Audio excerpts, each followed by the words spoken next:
उधर एडसेंस। अभी मैं बात कर ही रहा होता हूँ, कहता है कि तुम मेरे वतन अजीज़ के बच्चों को ख़राब कर रहे हो, क्या करता है तुम्हारा बाप? मैंने कहा जी यूनिवर्सिटी के अंदर प्रोफेसर है। तो कहता तुम इतने क्यों हो? मैं चुप रहता हूँ। वो चीख के बोलते, कहता बोल। मैंने कहा जी सर मैं सिर्फ वीडियोज़ बनाता हूँ, मैं यूट्यूबर हूँ। माँ बहन की गालियाँ वो देता रहता है। उसने मेरे मुंह पे बहुत ज़ोर का थप्पड़ लगाया। मैं बिल्कुल चुप होकर ऐसे मुँह नीचे करके खड़ा हो गया। हे गाइस, वेलकम बैक हो गया है चैनल पर। बात करेंगे हम सादुर रहमान उर्फ ढकी भाई के ऊपर। ढकी भाई की अभी रिसेंट दिनों कल ही एक वीडियो आई है जहां पर उसने अपने 100 दिन जेल का एक्सपीरियंस बताया है। उसने जो सहा है वो सारी चीज़ें उसने बताई है, जो कि काफ़ी इमोशनल वीडियो रही है। और लिटरली मैं बताऊं, मैं सीरियसली बहुत ज़्यादा इमोशनल हुई हूँ। ठीक है, बंदा गलती पर था अगर, तो उसको कानूनी हिसाब से सज़ा देनी चाहिए थी। एक इस किस्म का टॉर्चर कोई भी इंसान डिज़र्व नहीं करता। डकी भाई पाकिस्तान का काफ़ी फेमस व्लॉगर है, जिसने स्टार्ट तो रोस्टिंग से किया, गेमिंग चैनल से किया, और उसके बाद उसने की डेली व्लॉगिंग। और काफ़ी जो है वो पंगों में रहा है, जैसे कि ज़्यादातर पंगों में नहीं, लेकिन हाँ 3-4 ऐसे बड़े बड़े पंगे रहे हैं। जैसे तला रिव्यूज़ के साथ जो पंगा हुआ था, बदला ब्रदर्स के साथ जो पंगा हुआ था, और शैम इदरीस के साथ। ये 3 पंगे ऐसे हैं जो कि बहुत ज़्यादा एक तरीके से ना हाइप इख्तियार कर गए थे। और काफ़ी सारे लोग, जब वो जेल में गया था तब उसको यही कहा गया था कि कर्मा हिट्स है, उसको उसके किए की सज़ा मिली है। जो उसने शैम इदरीस के साथ किया, जो उसने बदला ब्रदर्स के साथ किया, उसकी सज़ा। क्योंकि उस टाइम पर ये आया था कि बदला ब्रदर्स को उसने मारा है, बदला ब्रदर ने उस किस्म की जो है वो बातें बताई थी कि मुझे मारा गया है, मुझे जो है वो डकी भाई की तरफ से हैरेस किया गया है, मुझे ये सारी बातें उसने वो सब कही थी। तो उस टाइम पर भी डकी भाई को बहुत हीट मिला था। चलो जी, हम उन सारी चीज़ों पर बात नहीं करेंगे। हम फिलहाल उसके इस केस पर बात करेंगे कि सीन क्या हुआ था। आज से 3-3.5 महीने पहले जब वो मलेशिया जा रहा होता है, उसको एयरपोर्ट से गिरफ्तार कर लिया जाता है NCCIO वालों ने, जिसने ये कहा कि वो जो बैटिंग एप्लीकेशंस है उसको प्रमोट करने के लिए उसको गिरफ्तार किया गया। अच्छा, सबको लगा 2-3 दिन की कहानी है, सबको पता है कि सब छूट जाते हैं, यहाँ पर कोई ऐसा रहता नहीं है भाई। यहाँ पर तो रिमांड पे रिमांड, रिमांड पे रिमांड, तारीख पे तारीख मिलती गई। मतलब इतना ज़्यादा दिन हो गए, तब लोगों को तशवीश होनी शुरू हो गई कि यार ये क्या सीन है। मतलब कि एक बैटिंग एप्लीकेशन को प्रमोट करने के लिए इतनी बड़ी तो सज़ा नहीं होती। इतना रिमांड तो कोई उन कैदियों का भी नहीं लेता जिन्होंने बड़े बड़े क्राइम्स किए हुए होते हैं। और सबसे बढ़कर लोगों का यही था कि भाई जो PSL है, पाकिस्तान का इतना बड़ा प्लेटफॉर्म, वहाँ पर खुलेआम बैटिंग एप्लीकेशन प्रमोट हो रही है, तो आप उसको रोको। जब पाकिस्तान में ये सारी चीज़ें जो है वो खुलेआम प्रमोट हो रही हैं, तो एक यूट्यूबर को पकड़ के आप क्या ही कर लोगे। अच्छा जी, फिर नाम आते हैं कि इसमें बहुत सारे यूट्यूबर्स भी हैं और शामिल। उसी दरमियान इकरा कंवल भी गायब हो जाती है। अच्छा जी, इकरा कंवल और डकी भाई जो है ये बहुत आपस में अच्छे दोस्त रहे, और उस टाइम पर उन्होंने किसी ने भी उसके लिए आवाज़ कोई ख़ास किस्म की नहीं उठाई, जो कि लोग चाह रहे थे।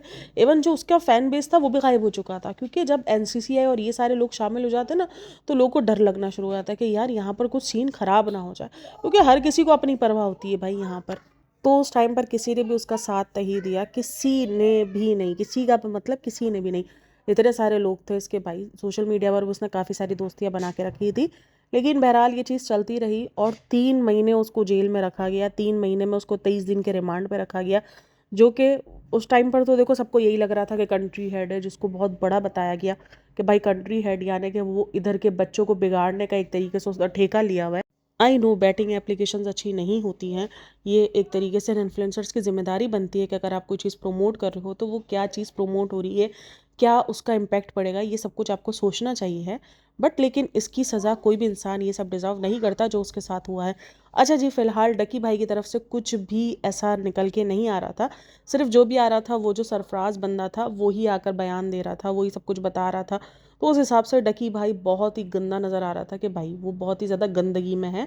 और इतना ज़्यादा गंदा कोई कैसे हो सकता है। उसको कंट्री हेड बता दिया गया, उसको एक तरीके से क्रिमिनल बता दिया गया था, और लोगों को ये तक बता दिया कि 3.5 लाख USDT उसके पास से हमने बरामद किए हैं, जो कि पाकिस्तानी 11 करोड़ रुपए होते हैं। तो ये सारी चीज़ें बताई गई। उसी दरमियान निकल कर आता है कि भाई वो झूठ बोल रहा था, उसने कोई घर वर भी नहीं खरीदा। रिसेंट दिनों उसने घर खरीदा था। तो ये सारी चीज़ें निकल कर आ रही थी, जिसके अंदर वो बंदा बहुत ज़्यादा कल्प्रेट नज़र आ रहा था। लोगों को ये लग रहा था कि भाई उसके साइड की तो स्टोरी आ नहीं रही थी, क्योंकि जब वो पहली बार दूसरी बार पेश हुआ था ना, तब वो बहुत खुले उससे पेश हो रहा था, यानी हंसते मुस्कुराते। लेकिन उसके बाद जब वो पेश होना शुरू हुआ ना, तो वो अजीब सा हो गया था, मतलब वो बिल्कुल मुरझा गया था। उसकी बीवी को बहुत बार रोते हुए देखा। अच्छा, उसकी बीवी ने बहुत स्टैंड लिया उसके लिए, लिटरली बहुत स्टैंड लिया। ये सब चलता रहा। 3 महीने तक वो बंदा जेल में रहा, उसके रिमांड रहे। और उसके बाद वो 3 महीने बाद जब निकल कर आया, तो उसने एक वीडियो बनाई। उस वीडियो में उसने अपना पूरा साइड रखा, उसने अपनी पूरी स्टोरी बताई कि उसके साथ क्या हुआ है और क्या नहीं हुआ। देखो, मैं इस बात से बिल्कुल भी डिनाई नहीं करती कि हमारा निज़ाम थोड़ा-सा माशाअल्लाह और सुभान अल्लाह ही है। क्योंकि अभी रिसेंट दिनों एक केस हुआ था जहाँ पर एक बहुत बड़े बेटे ने, जज के बेटे ने एक बंदे को, 2 लड़कियों को जो है वो रोड एक्सीडेंट करा और उनमें उनकी जान चली गई और वो बंदा 4 दिन में बाहर था। तो है भाई, निज़ाम तो है ना, हमारा अदालती निज़ाम कुछ इतना ज़्यादा अच्छा होता तो आज हम सब इंसाफ की इतनी दुहाइयाँ नहीं मांग रहे होते। खैर, डकी का जो सबसे बड़ी बात थी वो ये थी कि उसके अगर, देखो, आपके अगर पर्सनल घर के अंदर अगर आपका बेटा या आपके घर में कोई भी फ़र्द किसी ऐसे बंदे को देख रहा है जिसको आपको नहीं चाहिए पसंद कि वो देखे, तो आप उस पे स्ट्रिक्ट करोगे, ना कि आप उस दुनिया के बंदे को उठा के मारना पीटना शुरू कर दोगे कि तुम इसको देखते हो। मतलब लिटरली इस तरीके का टॉर्चर किया गया। ये टॉर्चर कोई भी इंसान डिज़र्व नहीं करता। देखो, इस टाइम पर हम उसके कंटेंट पे बात नहीं करेंगे, हम उसकी पुरानी चीज़ों पे बात नहीं करेंगे कि वो ये डिज़र्व करता था या नहीं करता था, लेकिन कोई भी इंसान ये डिज़र्व नहीं करता। पास्ट में हुई है उससे भी गलतियाँ, मैं बिल्कुल डिनाई नहीं करूँगी, लेकिन जो हुआ उसके साथ वो भी कहीं से ठीक नहीं था। उस बंदे को घुटनों पे लाकर मार के उसको उसके 7 साल के बच्चे के सामने कॉल करके बोला गया कि अब देखोगे तुम इसको। मतलब ये किस किस्म का पर्सनल हिट था जो आपने निकाला है उस पर। इवन उसने ये बात तक कही कि 23 दिन का मुझे से रिमांड लिया गया। मैंने उस 23 घंटे के रिमांड की सारी चीज़ें उनको 23 मिनट में प्रोवाइड कर दी थी। मैंने अपना हर एक चीज़ प्रोवाइड कर दी बगैर किसी ड्रामे के। और ये बात तो इन लोगों ने भी खुद एक्सेप्ट की थी कि डकी भाई ने बहुत कोऑपरेट किया है, हर एक चीज़ प्रोवाइड कर दी है। तो फिर मारा मारी नहीं समझ में आती। जब अगर सामने वाला आपके साथ कोऑपरेट कर रहा है तो फिर मार बधार किस बात की, फिर रिमांड किस बात का। रिमांड में तो यही होता है ना कि आपको सारी चीज़ें उगलवानी है। जो चीज़ बंदे ने आपको 23 मिनट में दे दी, तो फिर रिमांड किस बात का, फिर ये सारी चीज़ें किस बात की। जो तशद्दुद उस पर किया गया उसका कौन है जिम्मेदार? कोई भी जिम्मेदार मुझे बता दो कोई है। बहरहाल, कहानी में ट्विस्ट तब आता है जब 2 ढाई महीने बाद जो है उसी बंदे पर केस कर दिया जाता है जिसने उसको गिरफ्तार किया होता है कि भाई वो रिश्वत ले रहा था। उस पर रिश्वत लेने का इल्ज़ाम लगता है। और वो जो 3.5 लाख USDT जो मिली थी वो कैसे बाजियाब करवाई थी, वो उसी की ट्रेडिंग एप्लीकेशन से, जो कि क्रिप्टो था, उधर से ही उसकी ट्रेड वगैरह क्लोज करके जो कॉइन्स वगैरह लिए हुए थे वो सारे बेच बूझ के वहीं से ही इन्होंने बाजियाब करवाई थी। मतलब वो उसकी एक अमाउंट थी जो उसने एक तरीके से सेविंग करके रखी थी। भाई, यूट्यूब के अंदर पैसा है और बहुत ज़्यादा पैसा मिलता है आपको स्पॉन्सरशिप से और इन सारी चीज़ों से। ऑब्वियसली उसने ऐसी ऐसी बैटिंग एप्लीकेशंस प्रमोट की जिसमें उसको ठीक ठाक पैसा मिला होगा। तो वो पैसा उसकी प्रमोशन का था, वो कंट्री हेड का नहीं था जो कि उसको कंट्री हेड बना के पेश किया गया। बहरहाल, वो वीडियो बहुत ज़्यादा डिस्टर्बिंग है, बहुत ज़्यादा इमोशनल रही है। मैं लिटरली उस वीडियो को देखने के बाद एक टाइम को इमोशनल भी हो गई थी, क्योंकि कोई इंसान इस किस्म की ट्रीटमेंट डिज़र्व नहीं करता। हमें उनके कंटेंट से प्रॉब्लम है, हमें उनकी इन सारी चीज़ों से प्रॉब्लम है जो वो लोग इन्फ्लुएंस कर रहे हैं, जो वो लोग पेश कर रहे हैं, वो गलत है। हम उस चीज़ से बिल्कुल डिनाई नहीं करेंगे। बट कोई भी इंसान इस किस्म का ट्रीटमेंट डिज़र्व नहीं करता। सिर्फ़ और सिर्फ, अगर उस वीडियो का मॉरल ऑफ द स्टोरी देखा जाए तो सिर्फ़ और सिर्फ पैसा था। उनको शायद करोड़ रुपए चाहिए थे और डकी भाई करोड़ रुपए देने को नहीं रेडी था। इवन 60 लाख रुपए सिर्फ उससे लिए गए अरूप पर केस ना करने या अरूप पर FIR ना करने के।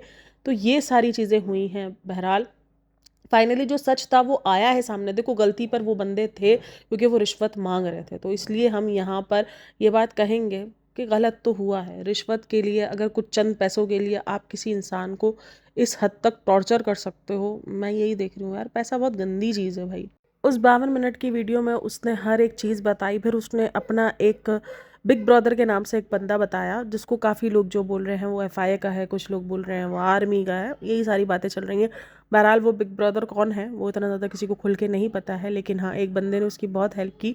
जैसे ही उसको पता चला, उसने उसके मुंह से सुना कि भाई उससे पैसे लिए गए हैं, उसके बाद उसने बहुत हेल्प की और उस पर वो केस करने में मदद की। उसके घर वालों से जाके मिला। खैर, जो भी हुआ वो बहुत ही ज़्यादा गलत था। और डकी भाई की उस वीडियो को देखने के बाद मुझे तो लगता है कि बहुत ही ज़्यादा गलत चीज़ थी, जो कि नहीं होनी चाहिए थी। कोई भी बंदा इस किस्म का ट्रीटमेंट नहीं डिज़र्व करता। वो कोई ऐसा भयंकर किस्म का कोई आदि क्रिमिनल नहीं था जिसके साथ आपने इस तरीके से पेश आए हो। जब एक बंदा कॉपरेट कर रहा है तो मारने का सीन समझ ही नहीं आ रहा ना भाई, मारा क्यों गया? मतलब एक बंदा अगर कॉपरेट नहीं कर रहा तो समझ में भी आ रहा है कि हाँ भाई, गुस्सा दिखा रहा है किया सिर्फ आपने इसलिए। मुझे तो ज़्यादातर लग रहा था वो पर्सनल ही था कि भाई उसका घर में उसको पसंद किया जाता था और शायद उस बंदे को पसंद नहीं था कि ये सारी चीज़ें उसके घर में देखी जाए। मतलब जितना हो सकता था ब्लैकमेलिंग की गई, जितना हो सकता था टॉर्चर किया, बीवी के नाम पे टॉर्चर किया कि तुम अगर एक बेल करवाओगे। इन्होंने बेल करवा ली थी कि भाई केस होने से पहले, FIR होने से पहले ही इन्होंने बेल करवा ली थी अरूप की।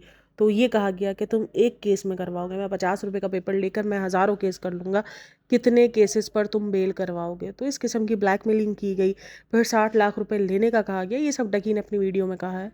उसके घर वालों ने कितना ट्रॉमा बर्दाश्त किया, उसके घर के पूरे बैंक अकाउंट सीज़ कर दिए गए, उसके फादर को ऑपरेशन की नीड थी पैसों की, वो तक नहीं दिए गए। इवन उनको 60 लाख जैसी अमाउंट भी उनको उधार लेकर, 60 लाख आई नो बहुत बड़ी अमाउंट है, बट साथ के लिए कोई इतनी बड़ी अमाउंट नहीं थी, वो भी उनको इधर उधर से उधार करके लेनी पड़ी।